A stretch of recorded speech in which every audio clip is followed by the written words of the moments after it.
ಹೇಳಿದ್ದೀನಿ. ನಾಳೆ ನಾನು ಏನು ಸಮಯ ಕೊಟ್ಟಿದ್ದೆ, ರೈತರ ಜೊತೆಯಲ್ಲೇ ಕೂತು ಚರ್ಚೆ ಮಾಡೋಕ್ಕೆ ಹೋಗ್ತೀನಿ. ಬಂದರೆ ಅವರು ಬರ್ಬೋದು. ಹೇಳಿದ್ದೀನಿ, ರಿಕ್ವೆಸ್ಟ್ ಮಾಡಿದ್ದೀನಿ, ಬಂದರೆ ಒಳ್ಳೆಯದು. ಇದು ಸ್ಮೂತಾಗಿ ಆಗಬೇಕು.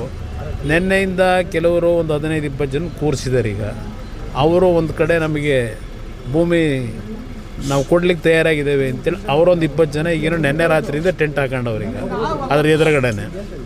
ಅದು ನನಗೆ ಗೊತ್ತಾಗ್ತದೆಲ್ಲ, ಅರ್ಥ ಆಗ್ತದೆ. ಇನ್ನು ಯಾವ ಕಾರಣಕ್ಕೋಸ್ಕರ ಇವೆಲ್ಲ ಒಳಗಡೆ ನಡೀತಿದೆ, ಅದರ ಬ್ಯಾಕ್ಗ್ರೌಂಡ್ ಏನು ಎಲ್ಲ ನಾನು ಅರ್ಥ ಮಾಡ್ಕೊಂಡಿದ್ದೀನಿ. ಇಲ್ಲಿ ನನ್ನ ಪ್ರಶ್ನೆ, ಇಲ್ಲಿ ಶಿವಕುಮಾರ್ ಅವರ ಈ ರಾಜ್ಯದ ಮುಖ್ಯಮಂತ್ರಿಗಳ ವಿರುದ್ಧ ನನ್ನ ಹೋರಾಟ ಅಲ್ಲ ಇದು.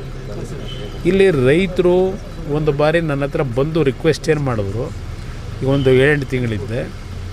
ಅದರ ಆಧಾರದ ಮೇಲೆ ರೈತರು ನಾವು ಭೂಮಿ ಕೊಡಲಿಕ್ಕೆ ತಯಾರಾಗಿಲ್ಲ ಅನ್ನೋದು ಮೆಜಾರಿಟಿ ಒಪಿನಿಯನ್ ಏನಿದೆ. ಅವರ ಹೋರಾಟ 450-470 ದಿವಸ ಆಗೋಗಿದೆ. ಈಗ ಅವರ ಒಂದು ಅಹವಾಲಿಗೋಸ್ಕರವಾಗಿ ನಾನು ಇದಕ್ಕೆ ಇಂಟರ್ಫಿಯರ್ ಆಗಿದ್ದೀನಿ. ನಾನು ಪರವೂ ಇಲ್ಲ, ವಿರೋಧವೂ ಇಲ್ಲ, ರೈತರ ಪರವಾಗಿದ್ದೀನಿ. ರೈತರು ಕೊಡಲಿಕ್ಕೆ ತಯಾರಾಗಿಲ್ಲ ಅನ್ನೋದು ಮೆಜಾರಿಟಿ ಒಪಿನಿಯನ್ನು. ಅದರಿಂದ ಇದರಲ್ಲಿ ಪ್ರತಿಷ್ಠೆ ಇಲ್ಲ ಅನ್ನೋದು ನಾನು ಪದೇ ಪದೇ ಹೇಳ್ತಾ ಇದ್ದೀನಿ. ಈಗ ರೈತರೆಲ್ಲ ಒಪ್ಕೊಂಡ್ರೆ ನಂದೇನು ಅಬ್ಜೆಕ್ಷನ್ ಇಲ್ಲ, ಧಾರಾಳವಾಗಿ ಮಾಡ್ಕೊಳ್ಳಿ. ಆದರೆ ಬಲವಂತ ಮಾಡಿ ರೈತರುಗಳನ್ನು ಬೇರೆ ಬೇರೆ ರೀತಿ ನೀವು ಅವ್ರನ್ನ ಎದುರಿಸ್ತಕ್ಕಂಥದ್ದಕ್ಕೆ ಹೋದ್ರೆ ಉಪಯೋಗ ಬರೋದಿಲ್ಲ. ಪ್ರೀತಿಯಿಂದ ಮಾಡಬೇಕು ಕೆಲಸ, ಏನೇ ಮಾಡಿದ್ರು ಪ್ರೀತಿಯಿಂದ ಮಾಡಬೇಕಾಗ್ತದೆ. ವಿರೋಧ ಇದ್ದಾಗ ಯಾತಕ್ಕೆ ಆಟ, ಇದು ನನ್ನ ಪ್ರಶ್ನೆ. ಈ ನಡುವೆ ಬಾಲಕೃಷ್ಣ ಅವರು ಆ ಬೈರಮಂಗಲಕ್ಕೆ ಬಂದರೆ ಲಾ ಆ್ಯಂಡ್ ಆರ್ಡರ್ ಪ್ರಾಬ್ಲಮ್ ಆಗುತ್ತೆ, ವಿಧಾನಸೌಧದಲ್ಲಿ ಮಾತಾಡಿದ್ರೆ ಏನು ತಪ್ಪು? ನೋಡಿ, ಅದು ಆಗಿದ್ರೆ ಎಲ್ಲ ರೈತರನ್ನೆಲ್ಲ ಅಲ್ಲಿಗೆ ಕರೆಸ್ಕೊಳ್ಳಿ. ಈಗ ನಾನು ಈ ರಾಜ್ಯದಲ್ಲಿ 2006-7 ಇದು ಹೇಳ್ತಾರಲ್ಲ, ಆ ಸಂದರ್ಭದಲ್ಲಿ 3 ಮೀಟಿಂಗ್ನ ಕೃಷ್ಣ ಕಚೇರಿನಲ್ಲಿ ಆ ರೈತರುಗಳು ಯಾರು ವಿರೋಧ ಮಾಡ್ತಾ ಇದ್ದಾರೆ ಅಂತಕ್ಕಂಥದ್ದು ಒಂದು ಆ ಟೈಮ್ನಲ್ಲಿ ನಡೀತಾ ಇತ್ತು. ಎಲ್ರಿಗೂ ಮುಕ್ತವಾಗಿ ಅವಕಾಶ ಕೊಟ್ಟು 500-600 ಜನ ಕರೆಸಿ ಕೃಷ್ಣ ಕಚೇರಿ ಒಳಗೆ ಮೀಟಿಂಗ್ ಮಾಡಿದ್ದೀನಿ. 3 ಬಾರಿ ಮೀಟಿಂಗ್ ಮಾಡಿದ್ದೀನಿ ರೈತರ ಹತ್ರ, ಅವ್ರಿಗೆಲ್ಲ ಎಕ್ಸ್ಪ್ಲೈನ್ ಮಾಡಿದ್ದೀನಿ. ನಾನು ಆ ರೀತಿ ನಡ್ಕೊಂಡೆ. ತರಾತುರಿಲಿ ನಾವೇನು ಮಾಡಲಿಕ್ಕೂ ಹೋಗಲಿಲ್ಲ. ರೈತರದ್ದು ವಿರೋಧ ಜೊತೆಗೆ ಇವರು ಕಾಂಗ್ರೆಸ್ನ ನಾಯಕರುಗಳೇ ಆ ಟೈಮಲ್ಲಿ ಏನೇನು ವಿರೋಧ ಮಾಡಿ ಅಸೆಂಬ್ಲಿ ಒಳಗೆ ಚರ್ಚೆ ಮಾಡೋರು ದಾಖಲೆ ಇದೆ. ಅವರ ಜೊತೆಲಿರ್ತಕ್ಕಂಥ ಕೆಲವು ಸಲಹೆಗಾರ ಇಟ್ಕೊಂಡವರೆಲ್ಲ ತರಿಸ್ಕೊಂಡು ಓದಕ್ಕೆ ಹೇಳಿ ಅವರಿಗೆ, ಮುಖ್ಯಮಂತ್ರಿಗೆ. ಆಮೇಲೆ ಆದರೂ ತೀರ್ಮಾನ ಮಾಡ್ಕೊಳ್ಳಿ. ಈಗ ನಾನು ರೈತರಿಗೆ ಬೆಂಬಲ ಕೊಡಲಿಕ್ಕೆ, ಅವರ ಹೋರಾಟಕ್ಕೆ ಅವರೇನು ನನ್ನಿಂದ ನಿರೀಕ್ಷೆ ಮಾಡ್ತಾರೆ ಹೋಗ್ತಿದ್ದೀನಿ. ಅಲ್ಲೇನಾಗಲ್ಲ, ಕೋರ್ಟ್ನಲ್ಲಿ ನ್ಯಾಯಾಲಯದ ಮುಂದೆ ಇಲ್ಲಿ ಆಗಿರತಕ್ಕಂಥ ಏನು ಒಂದು ಇವರೇ ತಂದಂಥ ಕಾನೂನು 2013ರಲ್ಲಿ ಇದೇ UPA ಸರ್ಕಾರದಲ್ಲಿ, ಆ ಕಾನೂನನ್ನು ಮೀರಿ ಇವರೇ ಈಗ ಮಾಡಲಿಕ್ಕೆ ಹೊರಟಿದ್ದಾರೆ. ಕಾನೂನು ವ್ಯಾಪ್ತಿ ಒಳಗೆ ಆ ರೈತರ ಪರವಾಗಿ ಏನು ಹೋರಾಟ ಮಾಡಬೇಕು, ಅದಕ್ಕೂ ಸಿದ್ಧತೆ ಮಾಡಬೇಕಲ್ಲ.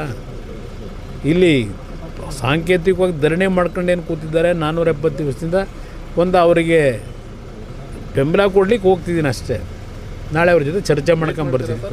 ನಾನು ವೆಯ್ಟ್ ಮಾಡ್ತೀನಿ, ಮಧ್ಯಾಹ್ನದವರೆಗೂ ಅಲ್ಲೇ ಇರ್ತೀನಿ. ಬಂದು ಅವ್ರು ಕೂತ್ಕೊಂಡು ಸುಗಮವಾಗಿ ಮಾಡ್ಕೊಂಡ್ರೆ ನಂದೇನು ಅಬ್ಜೆಕ್ಷನ್ ಇಲ್ಲ. ರೈತರೆಲ್ಲ ಒಪ್ಕೊಳ್ಳೋದಾದ್ರೆ ನಾಳೆ ಗಲಾಟೆ ಮಾಡೋಕೆ ಹೋಗ್ತಾ ಇದ್ದೀವಿ. ಅಲ್ಲಿ ಗಲಾಟೆ ಮಾಡ್ಸೋಕೆ ಕೊಟ್ಟಿರೋದು ಅವರಿಗೆ 144 ಸೆಕ್ಷನ್ ಹಾಕೋದಕ್ಕೆ ನನ್ನ ಅಭಿಪ್ರಾಯದಲ್ಲಿ. ಯಾಕೆಂದರೆ ನಿನ್ನೆ ಒಂದು 20 ಜನ ಕೂರಿಸ್ಕೊಂಡವ್ರೀಗ ಅಲ್ಲಿ ಇಷ್ಟೆಲ್ಲ ಬೆಳವಣಿಗೆ ಆಗಿ ಅವ್ರು ಇಲ್ಲಿವರೆಗೆ ಕೊಟ್ಟಿರ್ತಕ್ಕಂಥ ಕಾಂಪನ್ಸೇಷನ್ ಎಷ್ಟು ಜನಕ್ಕೆ ಕೊಟ್ಟವ್ರೆ? 19 ಕೋಟಿ ಕೊಟ್ಟಿದ್ದೀವಿ ಅಂತ ಹೇಳ್ತಾರೆ. 20,000 ಕೋಟಿ ಪ್ರಾಜೆಕ್ಟಿಗೆ ಇನ್ನೂ 19 ಕೋಟಿ ಎಷ್ಟು ದಿವಸದಿಂದ ಬಲವಂತವಾಗಿ ಕೊಟ್ಕೊಂಡು ಹೊರಟವ್ರೆ. ಕೆಲವು ಪಾಪ ಕೊಟ್ಟಿರ್ಬೋದು, ಇಲ್ಲ ಅಂತ ಹೇಳಲ್ಲ. ಯಾಕೆ ಅಂದರೆ ಅಲ್ಲಿ ಕೊನೆ ಹಂತದಲ್ಲಿ ಕೆಲವು ಹಳ್ಳಿನಲ್ಲಿ ಎಷ್ಟೇ ಏನೇ ಆದರೂ ಬೆಳೆ ಬೆಳೀಲಿಕ್ಕೆ ಸಾಧ್ಯ ಇಲ್ಲ ಅನ್ನೋದು ಗೊತ್ತು ನನಗೆ. ಅದು ಸಣ್ಣ ಪ್ರಮಾಣದಲ್ಲಿದೆ, ಅಂಥವ್ರು ಕೊಟ್ಕೊಂಡಿರ್ಬೋದು, ನಾನು ಇಲ್ಲ ಅಂತ ಹೇಳಲ್ಲ. ಯಾಕೆಂದರೆ ಅವ್ರಿಗೆ ಯಾವುದೂ ಬೆಳೆ ಬೆಳೀಲಿಕ್ಕೂ ಆಗೋದಿಲ್ಲ. ಒಂದು 20 ವರ್ಷದೆಲ್ಲ ನೀರು ಹರಿತದಲ್ಲಿ ಅಲ್ಲಿ ರೊಚ್ಚಿನ ಒಂದು ಇದು ಬೆಳೆದಿರ್ತಕ್ಕಂಥ ಇನ್ನಲ್ಲಿ ಆಗೋದಿಲ್ಲ ಅನ್ನೋದು ಗೊತ್ತು.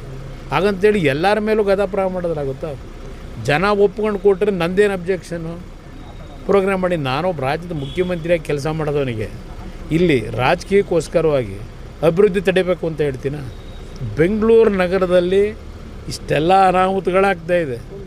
ಇಷ್ಟೆಲ್ಲ ಇದ್ದು ಇಲ್ಲಿ ನೀವು ಸರಿಪಡಿಸ್ಲಿಕ್ಕೆ ಹೋಗಿದೆ, ಮತ್ತು ಇನ್ನೊಂದು ನಗರ ಸೃಷ್ಟಿ ಮಾಡ್ತೀವಿ ಅಂತ ಹೋದರೆ ನಗಲವ ಯಾರಾದ್ರೂ ಇದೇ ಇರುತ್ತೆ. ಇಲ್ಲಿ ಅದು ಎಂಥದ್ದು ವಾಚ್ ಅಂತ ಹೇಳಿದ್ರು 80 ಲಕ್ಷ ಅಂತ ಯಾರು ನೆನ್ನೆ ಹೇಳ್ಕೊಂಡವ್ರೆ. ಇಲ್ಲಿ ಸ್ವಲ್ಪ ಒಂಚೂರು ನೋಡಿ ಯಾವ ವಾಚು ಅಂತೇಳಿ, ಏನೋ 75 ಲಕ್ಷದ್ದು 80 ಲಕ್ಷದ್ದು ಅಂತ. ಇಲ್ಲಿ ಅಂಬೇಡ್ಕರ್ ಅವರ ಚಿತ್ರ ಇರತಕ್ಕಂಥ ವಾಚ್ ಇದು, HMT ವಾಚ್. ಬಂದು ಯಾರನ್ನಾದ್ರು ಕಳಿಸ್ಬಿಟ್ಟು ಇವರು ಎಂಥದ್ದು SIT ಇಟ್ಕೊಂಡವ್ರಲ್ಲ ಚೆಕ್ ಮಾಡಿ ತಗೊಂಡು ಹೋಗಿ ಕೇಳಿ.